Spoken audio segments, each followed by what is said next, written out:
Hello, world. You're listening to Eleanor Wagner's Strange and Scary World here on the Paranormal UK Radio Network, where we're always creeping it real. I'm your host, Eleanor Wagner. Welcome all to my paranormal closet where the stories and magic take place. I'm excited to introduce to the listening audience two of the newer members of the Lady Ghostbuster Paranormal Investigative Team, as part of the Lady Ghostbuster series, enabling you to get to know the team members and their backgrounds. Join me in welcoming Margaret Miller and Nicole Kries. Hi, ladies. Hi. Hi. Welcome. Each of you both had a different experience on how you came to be a member of the Lady Ghostbusters. Margaret, can you tell me your story? I actually came over from the seance side. I used to go to a lot of seances because I've had things happen to me. And one day I was at one and there was a team there. And I said, "Oh, do you invite people to come out with you?" And they're like, "Oh, yeah, that's what we do." So that's how I got started. And you've stuck with us ever since. Yes, I have. And how about you, Nicole? Well, I own an antique store in a very little sleepy town in New Jersey. And one day, Eleanor and a few of the women that were in the crew at the time happened to walk through my door. And we got to talking, and they were in town for an investigation. And I had some stories of my own to share. And then Eleanor invited me along for a few ghost hunts. And you came. Love it. And you stayed. That's right. Okay, so this question is going to be for both of you ladies. Do you recall what your first paranormal encounter was? Why don't you tell me, Margaret? Yes, actually, it's been 40 years ago this month. I had a dream that a good friend of mine died. I told my best friend exactly what happened, what I saw in my dream. 3 days later, he died the same way I saw it. So that's how I started. It was the most vivid dream. I can still remember it. And he's been dead 40 years this month now. It was just so unreal. I don't think you ever told me that. And you and I have similarities in that respect. I was having paranormal premonitions myself as a young child. And like you, I had a premonition about two family members and their deaths. And I was 12 at the time, so it terrified me. And of course, my mom said, "Oh, it was just a nightmare." And then it came true. So I know exactly where you're coming from when stuff like that happens. And I was kind of traumatized for a really long time because I was 12 years old and had no idea that it was going to really happen. And then for it to, and then to know that I could have done something, although of course that's not true. But when you're 12, that's what you think. I could have done something, So yeah. How about you, Nicole? What was your first paranormal encounter? So it's hard to completely pinpoint because I think back to when I was younger and there was a lot of things that have happened that I don't know if I just recognize it or I didn't know what was going on. So there were a lot of things that happened when I was younger, but as I can remember the first time I experienced seeing an apparition or seeing something, I was about 21 years old. So about 15 years ago, I was pregnant with my daughter. I was very pregnant with her. I ended up delivering her a few days later, and I saw her father's deceased grandfather in a window. And I saw the man. I saw what I thought was an apparition. I didn't know what I was seeing, actually. And then it was confirmed later on when I spoke to my daughter's father that it was his grandfather who had passed 4 years prior to that night. So before that, ladies, did either of you ever think you had any sort of gift, had any idea what this was, or it was just something that just happened? I had no idea. I mean, growing up, it was, the 70s, the 80s, but I had no idea till that dream. I think I had things that happened. There were whispers, I'll say, amongst my family because some of my other family members, especially only on my mother's side, had similar things that we would hear stories about. I remember very vividly, my mom, I was at a babysitter's house when I was a little kid and I got sick. I threw up. And my mom called the babysitter immediately and said, I just have this feeling something's happening to Nicole. Is something happening? And the babysitter was like, how do you know that? And my mom's like, something just told me, something was in my head telling me to check on Nicole. And, I think like those types of events happen my whole life. So I don't, if it's a premonition, is it an intuition? It's such like it's hard to tell exactly what it is, but there is something in us all that I think, is giving us hints about something that's happening. Hey, Margaret, is it in your family as well or no? My mother's aunt, but I found out with asking people when they get like this mediumship, most of them have been close to death at one point in their life. And I myself have. When I was, I think I was 6 weeks old, I had pneumonia. And if my mother didn't bring me in, I would have died to the hospital that time. The doctor told her I would have died. And it's like a lot of people who've been on that death lifeline have this ability to do things.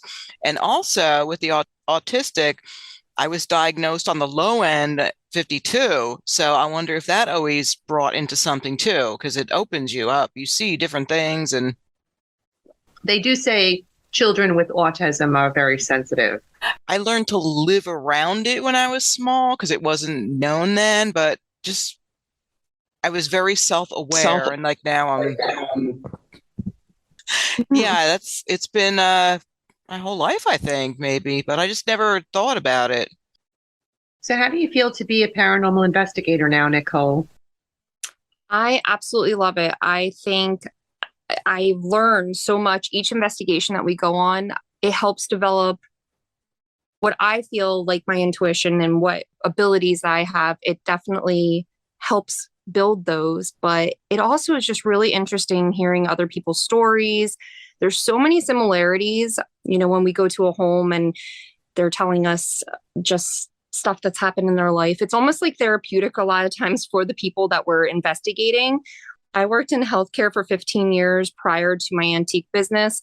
And I have like a natural love for helping people and hearing people out and wanting to know like their story. And almost always whether it's the person living in the house's story or the spirit that might still be there, I definitely like the chance to help, whether it's the person or moving the spirit along or whatever it is. I think people who are sensitive to spirit, that's a common theme, that they're almost like a therapist to the people that come to talk to them. It's almost like we're a sponge for those kind of people because they'll come and the next thing you know, they're telling you their life story or asking for advice. And that's always been the case for me. And for some reason, probably because I'm empathic, I get these responses that I can give to them and they just come from nowhere, but I trust that it's what I'm meant to tell that person and it just comes out of my mouth and I tell them. Yeah. But I do feel that when we're all together as a group, like you've amazed me time and time again. I just see this growth in you every single time we're together on an investigation. And I feel that together, Margaret, I'm sure you can agree because I know you've seen it in Nicole as well, that when we are all together and we have that positive energy, everybody bounces off of each other and we get to the core of what we need to know for the night that we're there. I actually love the team now. I just, you feel like family. I feel like I can trust them. We all work so well together. We'll go to different spots in the house and we gather and we pretty much all have the same evidence. Yeah.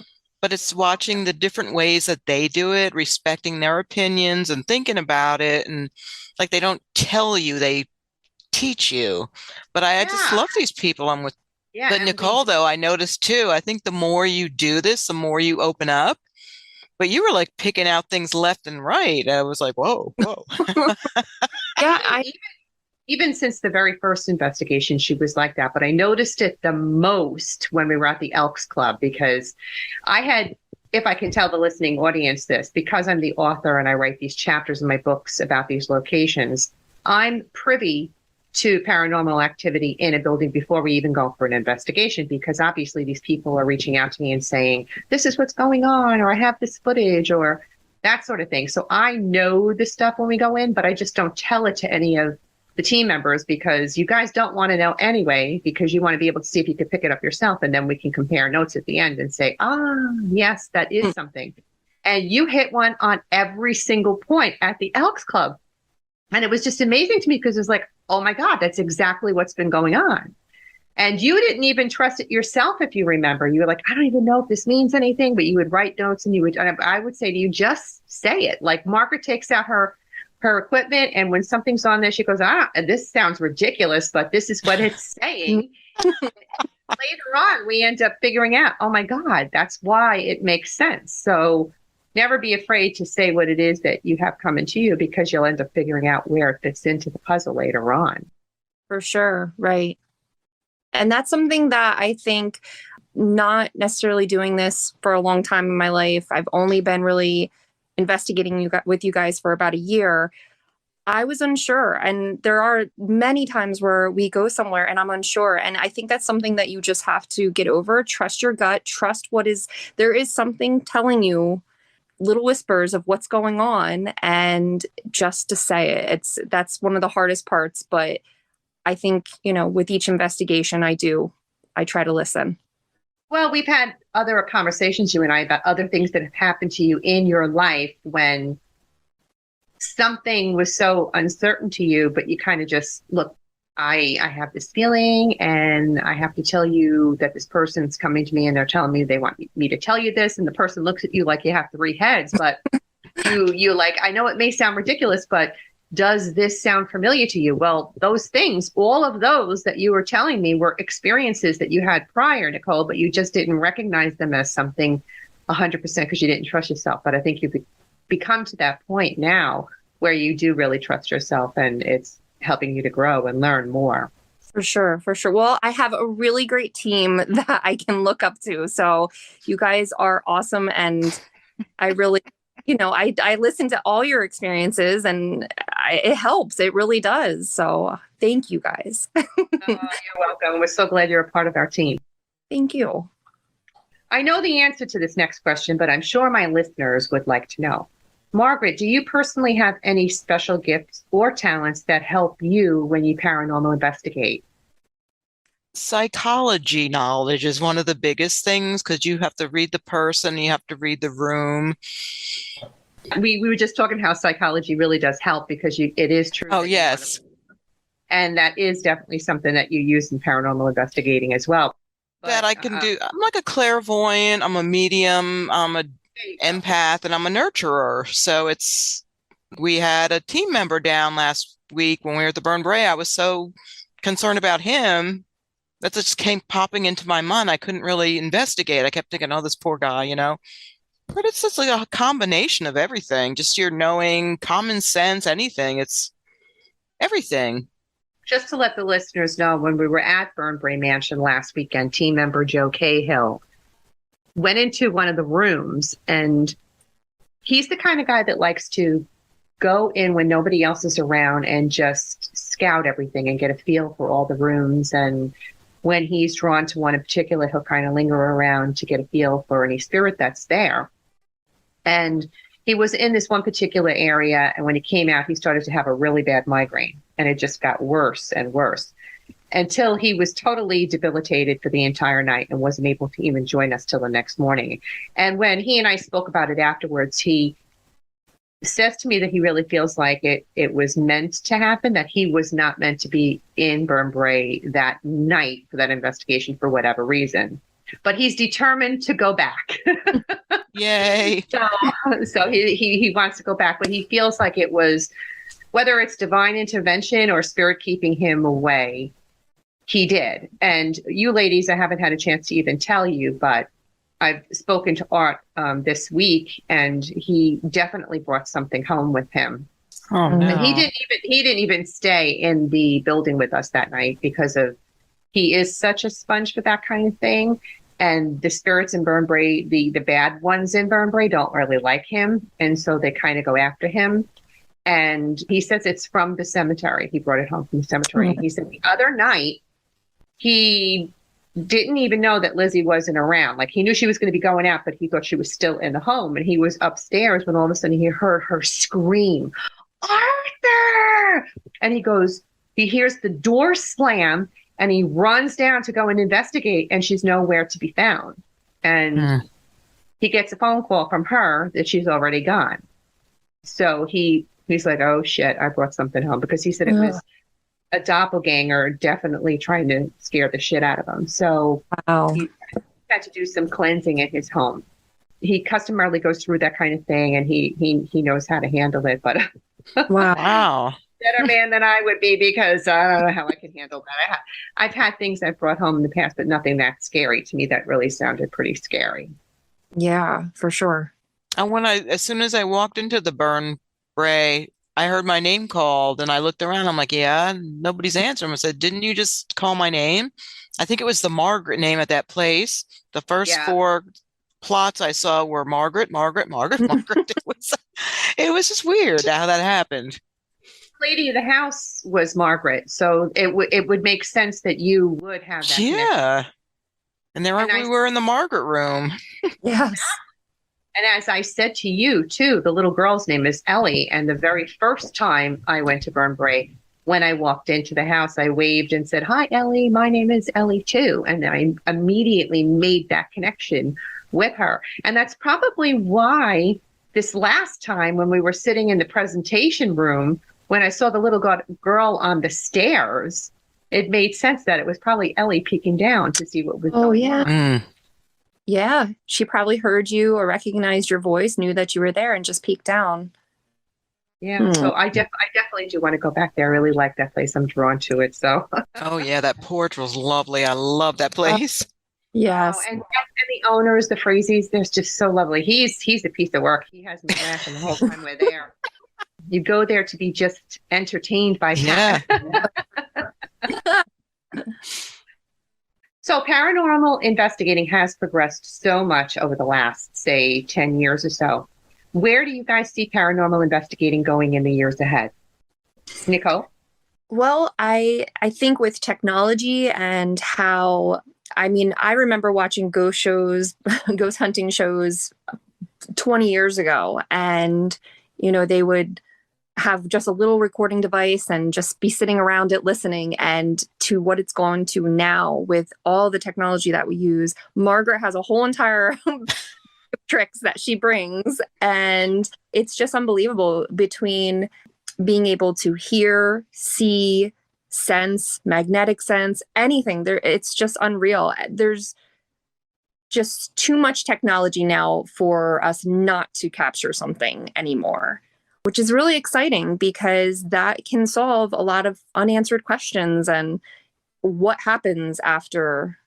So technology wise, I think that it's just in the next 10 years, we could be chatting with a ghost, a full on conversation for all we know how it's going. So. And Margaret, cool. You're a tool lady. You love the equipment.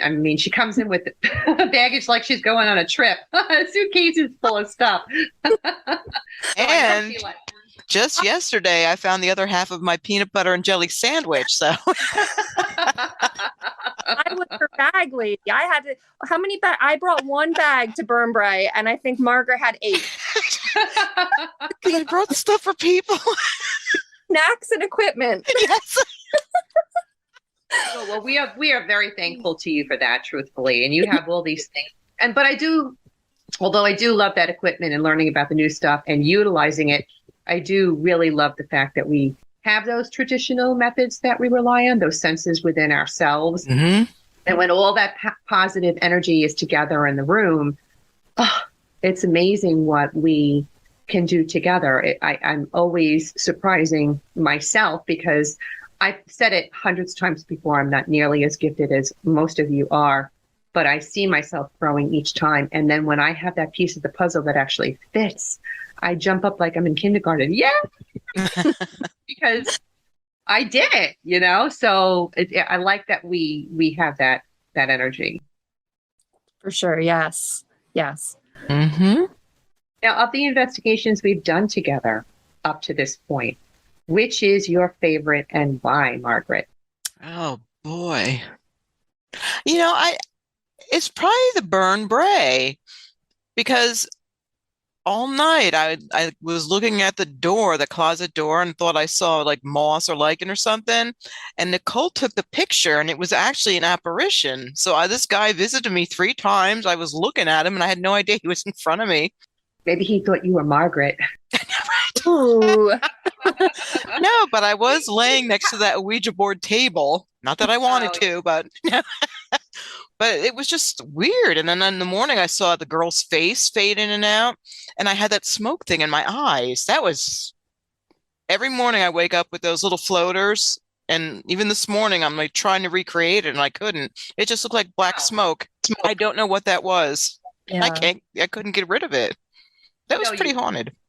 Girls know that I don't like Ouija boards, and that thing jumped at me. It wanted to get my attention. And at first when it happened, I literally thought, did I hit the table? And I kind of touched it to see how sensitive it was, because some of them like literally glide across the board, and it was pretty heavy. And I was like, shit, no, there's no way that I hit the table, and it's no way that I moved it. It moved on its own. So it kind of freaked me out, but I was glad that I was noticing those little nuances and picking up on the stuff that was happening. I was actually excited about that, Mm-hmm. Yeah. What about you, Nicole?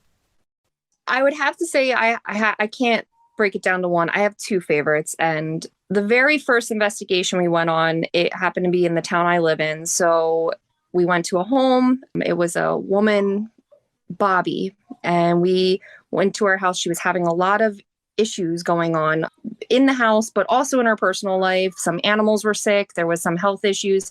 But that investigation I loved because it was the very first time I ever heard an EVP. And that was kind of like a moment that I've seen on TV. I've heard others talk about it. But we captured an EVP, and it was just, I mean, I was like a kid in a candy shop. I literally screamed because, do you hear that? I hear a person. And everybody around me was like, yeah, that's what happens. So that was really exciting. I was really happy to catch that. And then I really enjoyed when we went up to Lake Hopatcong and we visited the woman with the husky dog.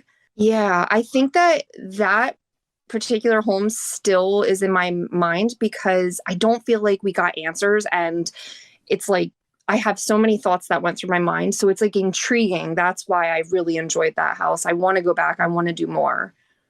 Yeah, I feel like there's a lot of stuff. She's an extremely sensitive person herself, and I think that when somebody's that sensitive, they're drawn to her. And then all the turmoil in her life, experiencing is just escalating everything. And yeah, we only got so far that night when we were there that first time. I think the other thing that was really interesting with her home is its location up by Lake Hopatcong. There's a lot of Native American background there. There was so much going on at that house. Yes, with her own turmoil. Yes, with whatever spiritual was happening. And I just feel like it was a breeding area for all this energy. And that's definitely why I would want to explore more and really get to the bottom of it. When I went outside, we had just gotten done talking about something about, I guess in that part of New Jersey, the big red eye. Is that what it's called? The big red eye? Yeah. So it was something I never heard of. Of course, I've heard of Bigfoot. I've heard of Sasquatch. I heard of all those, but I'd never heard that term. And I was sitting outside with her dog, and of course it's pitch black. The forest is right in front of you. You don't see anything. There's not a house for miles behind her. And all of a sudden I heard this noise from across the yard that sounded like an oversized monkey or something. I can't even describe it, but it startled me so much. I tripped over the dog to get up. And as soon as I swung open that door to go back inside, a fox on the other side of the yard screamed. And somebody had said the fox was interacting with whatever the sound that you heard was. And I'm still like baffled by what I heard. I wish I didn't get scared, but when you're not expecting that, it was shocking. We got to put the app on your phone. There's an app that identifies animal sounds. Oh, yeah. You got to do that. Well, I don't think it was a monkey. I'm telling you, it's the big red eye. So There you go. See, she knows the answer to her own question. A red eye. Yeah. The investigation on Friday, I'm really looking forward to, but I'm also a little bit scared because of the rise in activity since we were there last and we gave her tools and things to do. But I don't know if you all noticed in the message that we opened up to the entire group, because at first she was messaging me one after the other. And I'm like, oh my gosh, I wish you would have put this in the message with the group because I want everybody else to see that was there so that we could all assess it together. And so at that point, I ended up doing that, having her put it in there. So I don't know if you guys even knew that she had landscapers there and they opened up the crawl space without her knowing about it. oh my God. And when she realized, she said she didn't want them to go in there and had them close it. But we knew that something really not so good was in that crawl space. And I'm really kind of concerned about what that is and what we may encounter when we go back there on Friday. For sure. Now, especially since it's been disturbed. Yeah. Yeah. And she's on the end of the lake too. So like the lake ends and then it's like the very end of the lake. Because if you walk through her backyard, the lake would be on your left. So it's like there's a whole bunch of different animals and stuff around there. So this is going to be exciting Friday. I'm looking forward to it. For sure. Yeah. The other investigation that I'm really looking forward to as well is going to Sherry's house. It's an old Victorian. We've been there before. And you guys weren't a part of the group when we went there last. And when we saw her at Burn Bray, I had said to her, would you like for the team members that are here tonight to come to your home? And she was just ecstatic and thrilled and good. so badly. So I've arranged for that, and it's in one of the dates that I sent to you, but it just so happens that it's the night before her birthday, which she was very excited about. We were trying to do it on her birthday, but September and October are so booked for me that it's been really hard to even schedule anything in. So she was tickled pink that we at least got the day before her birthday. So it'll be good. Oh, yeah. That'll be fun. I'll bring a cake. Yeah.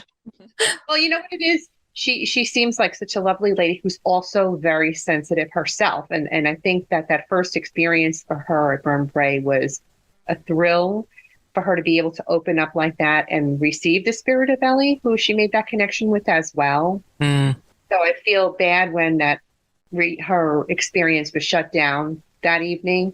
And I know that she was disappointed too. So I think she got things back on track again by the next day, but I don't want her to be afraid of what it is that happens to her, because she is openly receptive to it in her own home because she lives with so many spirits. And as I said to you before, when somebody is sensitive that way, they just somehow they're all drawn to that sensitivity. So she has an active home, but her carriage house is also extremely active. And I'd like to see what you all come up with when we're there. So if it coincides with what she says and what we experienced the last time we were there. So that'll be good. Hey, Margaret, I know the Lady Ghostbusters aren't your only gig. Can you tell the listeners about some of the exciting things that you have had happen to you and on some of the investigations that you've done on your own? Sure. It's at the Strauss Mansion in Atlantic Highlands, New Jersey.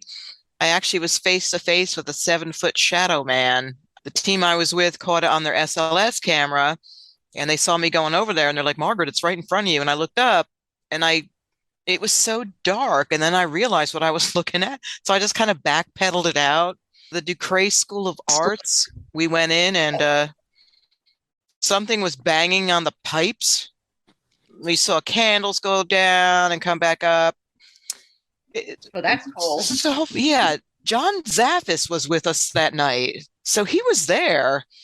There was a Ouija board on one end of the table, and I was on the other because I don't do the Ouija board. And we were just watching these things go up and down. And do people ask you when they discover that you're a paranormal investigator, like, Are they excited and they say, wow, you do that? Like, what's their reaction when they realize that you're a paranormal investigator, outsiders? They're usually excited. They'll ask, what have you seen? What have you found? Stuff like that. And they'll tell you stuff that's happened to them. And overall, they're excited. I Yeah. think I think for the most part, same people get excited. Usually, if it's coming up in conversation, something led to that part of the conversation, so they usually are excited. But being at my store and having your book, right? I have some of Eleanor's books right there, so it does strike up conversation if I see somebody looking at them. And I've had some people say, "Oh, yeah, okay," like very skeptical.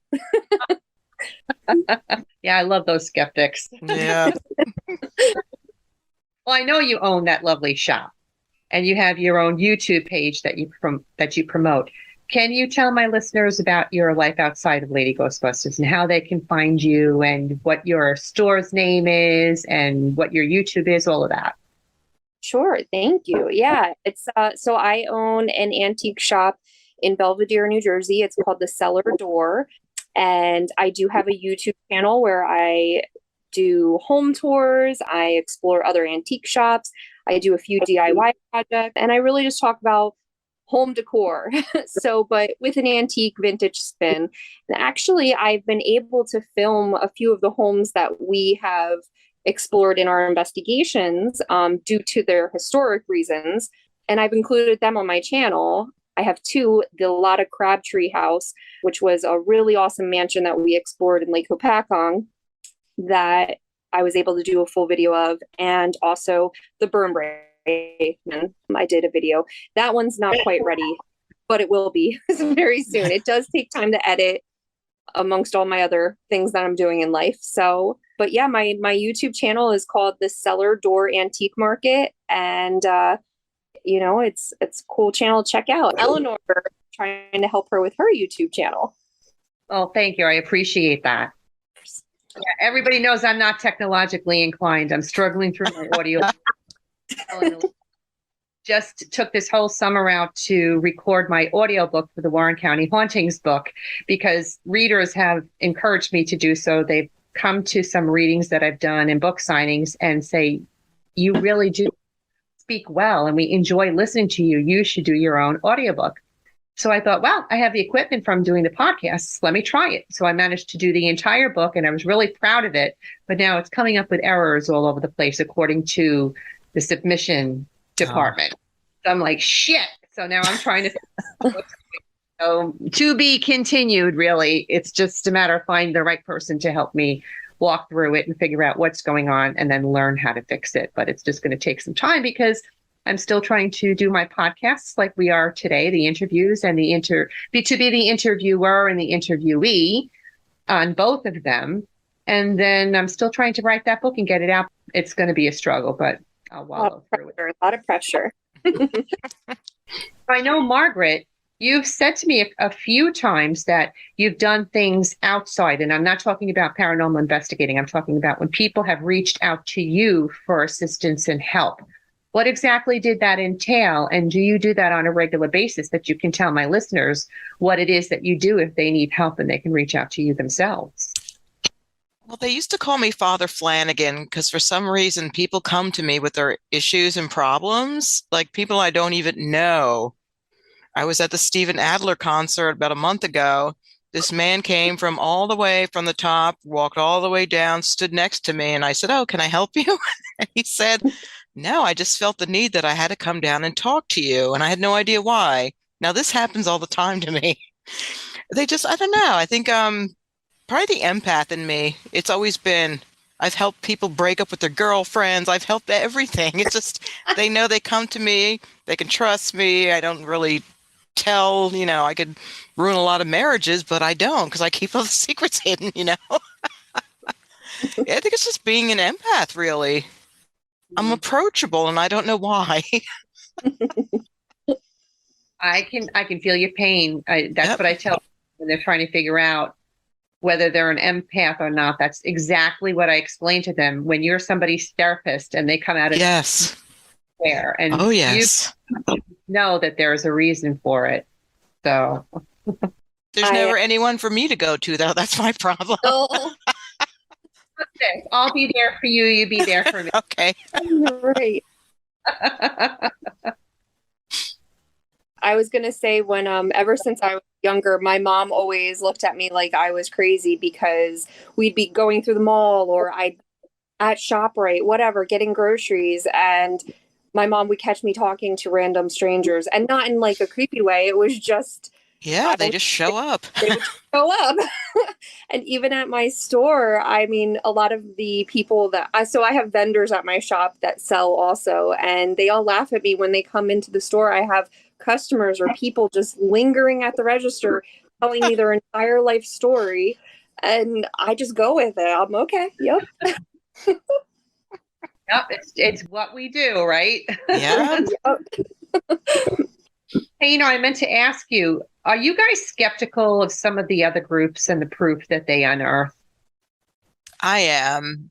I saw one of these shows being filmed, actually, and I know what happened. I know what happened behind the scenes.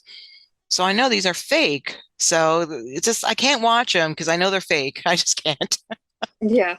I think, there's a lot that's skeptical. And I think a lot of it's just Hollywood. Like any you watch, it's just for those ratings, the entertainment. It stinks because when I started doing this, I had it, we're obviously going to see an apparition. We're going to see this. And I knew that was all fake, but seeing it for years, I was expecting to see the solid proof. And the reality is you can do an investigation and really just find very minimal or debunk almost everything in the situation. It is Hollywood. So these people who have this perception that what they're viewing is actually reality, a lot of the time. It's not. I've said time and time again that a paranormal investigation can be quite boring, actually. You'll be there for hours and hours and have nothing happen. But on a positive note, when you are surrounded by a group of people who have that sensitivity and that positivity, chances are you're going to have a lot of shit happen. And we've seen that. We've seen that, just our group in the last 6 months, right? Yeah. Oh, yeah. That we've gone on has proffered some really great stuff. So I think, and we always know somebody. One of us is always connected to somebody at every one of these investigations. Just like the Burn Bray. My friend Jackie, I grew up with, her father donated a whole bunch of stuff for their museum for the ice skating, and she knows Mike and she knows his father Vic, who passed. But it's just the weirdest thing, out of the blue. Small world. Yeah. How do you guys feel about going into places on your own? Would you ever do it? I wouldn't. No. If I knew the person, I would, but if not, because you don't know if it's a setup. I always look at the safety and the pizza murders in Sussex. Yeah. The delivery guy, he didn't know what he was, he just thought he was delivering. You don't know what's on the other side of that door. Yeah. No, that's true. I wasn't even thinking on the lines of safety in that respect. I was talking more so about going into a haunted place on your own. Oh, well, that I've done. What was the Leighton? I was down in the basement by myself in the dark for like a half hour. I was just sitting there. Didn't bother me. It was, because I knew I had people upstairs, though, I could run to. I remember there was a show I used to watch, and of course, like we had mentioned, it's all Hollywood, but there was a show that I believe it was on MTV, and it was called Fear. And that was one of the coolest shows I've ever seen. They had these really well-known sites like Eastern State Penitentiary and, all these really well-known haunted areas. And they would have a small group of people go into these areas and, have to do these missions, stay in a graveyard by themselves for 7 hours or whatever it was. And then they would get like $10,000 at the end. I would totally do that. I would win. I would get that. It's a lot. I mean, I know that in our investigations, things have startled me and I've been like, oh my God. But I think when it came down to $10,000, I would be able to handle it. I definitely think she got the most frightened at Lake Kopakong Dawn's house with that thing outside, because she came in, she looked like she was like, oh my God, you'll never believe what happened. Or that firelight at Burn Bray, that little fire thing on the ceiling.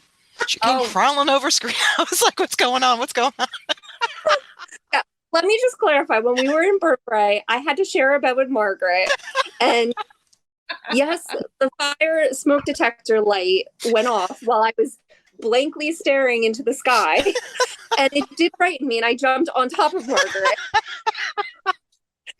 So, I mean, but I will say at Burn Bray, we were laughing and being so silly at that point in the investigation. And you ladies, you kept saying that I didn't move the entire night, that I slept there the same, like I was lying in a coffin or something. And they were taking videos of stuff behind me, and you see me just laying there sleeping. Every picture, you're in the same exact position. Every picture I took. Well, you know what? And actually, speaking of when we slept at Burn Bray, Margaret, you had mentioned that I was talking in my sleep. And I will say, I have not spoken to Eleanor or anybody, but I, for years, have had issues with talking in my sleep and sleepwalking. And I've looked up in the internet, I've read some things, and I've read articles about, people that are sensitive to things really being affected at night. It's almost like a vulnerable stage where, things have happened. And one of the most vivid memories I don't have, but my best friend has, we were in our early 20s. We spent the night drinking, fun, whatever. And we went to his house to go to sleep. And he lived on a piece of property that his parents had built a house on. But the property was just old farmland out in Hunterdon County, New Jersey. And I'm sure there's history there, but I don't know it. And I ended up waking up very early in the morning, sitting on the side of his bed, and he awoke to me a full-blown conversation with somebody. And I remember it was almost like a dream state where I saw a girl, and she had a long gown on, she had a bonnet, an apron, and I was talking to her. I don't recall what, but I was just going through like the motions of speaking, and woke up completely freaked out by what he was witnessing. Witnessed you talking to nobody, having a conversation with nobody. Exactly. And as soon as he yelled my name, maybe like the second time, I finally like realized what was happening. And he was like, "Who are you talking to?" And I said, "Honestly, I don't know, but there was somebody. It was a girl." And it freaked him out. But it didn't. I've already experienced this in my life. Right. Yeah, she was, snoring a little bit, but it sounded like when she was breathing in, it was like, come here. And then she'd say, no. And I'm looking all around the room like, okay, who's in here? I thought maybe she was sensing something. And to your phone, the light kept coming on, and you'd bounce right up out of bed, out of a dead sleep, and just go back down. It didn't make a noise, but just the light came on, and you would just sit straight up and go right down. I'm thinking, oh boy. And that might just be thing. Just I'm pretty obsessed with my phone, unfortunately. So. That's what I'm thinking. It was a residual.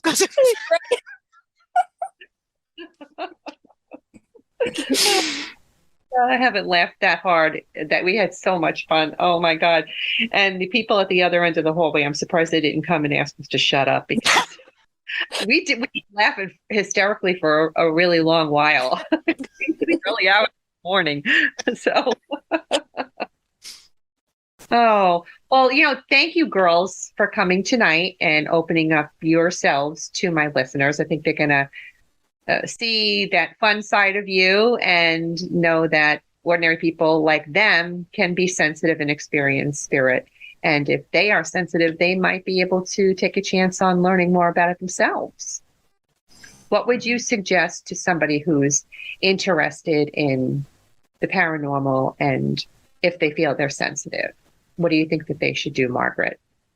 I always tell them to go walk through a cemetery with just a simple recorder. I said, just go, if you're sensing stuff, just walk through. And when you stop, listen to what you get. And most of the time you'll hear something just so they know they're not crazy, they're hearing it. And I've heard so much of it and they know.